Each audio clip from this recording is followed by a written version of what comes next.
With millions of people suffering from addiction and living in long-term recovery, alcohol and other drug abuse impacts 1 in every 3 households in America.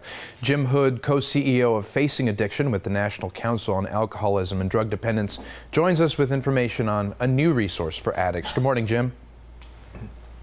Good morning, Alex. Thank you so much for having me. Of course, it's nice to have you on. Very serious and important topic we're discussing, but let's start with the basics. What defines addiction?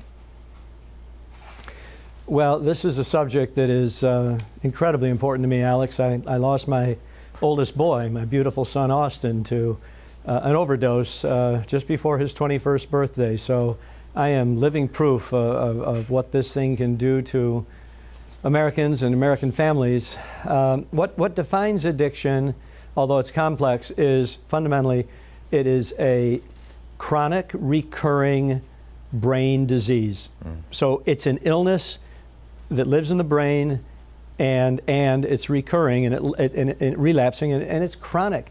You know, you can be, we can prevent it, we can treat it, recovery's real, but it stays with us. It's a chronic illness, and we've got to start treating it like an illness, not a moral failing, and not a crime.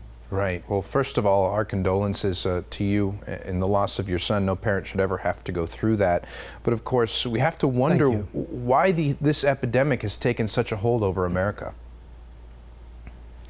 Well, thank you for your nice words. I think there are a lot of social factors, more than we can go into. But I also think, Alex, the fact that America has never come together with an organized response to turning the tide. You know, we have an American Cancer Society, we have a Heart Association, we have a Diabetes Associations, as we should, and they really help do terrific things to defeat those illnesses. I think because of the shame and stigma that surround addiction, we've sort of, as a country, we've sort of never gotten on with the task of saying, it's time to start facing addiction in America, and that's exactly what we did. We created Facing Addiction, and then we merged with this wonderful organization called NCADD to create a powerhouse that's going to turn the tide against this thing. Right, and that powerhouse is the Addiction Resource Hub. Tell us how that's really going to make an impact on this fight. It's a huge piece of it. I know, going through this journey with my son, just finding reliable information is harder than you can imagine. It's easier to, you know, to find a good restaurant in Tucson than it is to find reliable help for a life and death matter.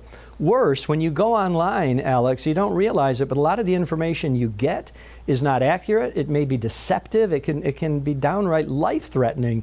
So people need a trusted place to go. So we created this Addiction Resource Hub.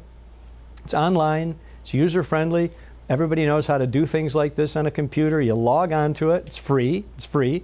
You go to resources.facingaddiction.org, and you see a menu over on the left, and you say, I want information about prevention or treatment or whatever it is, and you click on it, put in your zip code, of course, and a map lights up with hundreds of local resources, because you want help in your community. You don't want to travel across the country to help a loved one. And then these resources pop up, and you drill down on them, and you find out more information, and you figure out which ones are right for you. And we even have some consumer guides that help you through all this. It doesn't sound like rocket science, and maybe it isn't, but there's 50,000 resources already mapped, and we'll be at 100,000 resources by the end of the year. Nothing like it has ever been created, and people who are starting to use it are saying, this is unbelievable, this is a life changer.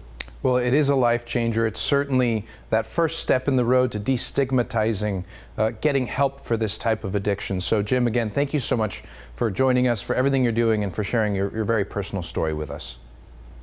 Thank you, Alex. I'm grateful to you. Absolutely. And stay right where you are. We'll be right back.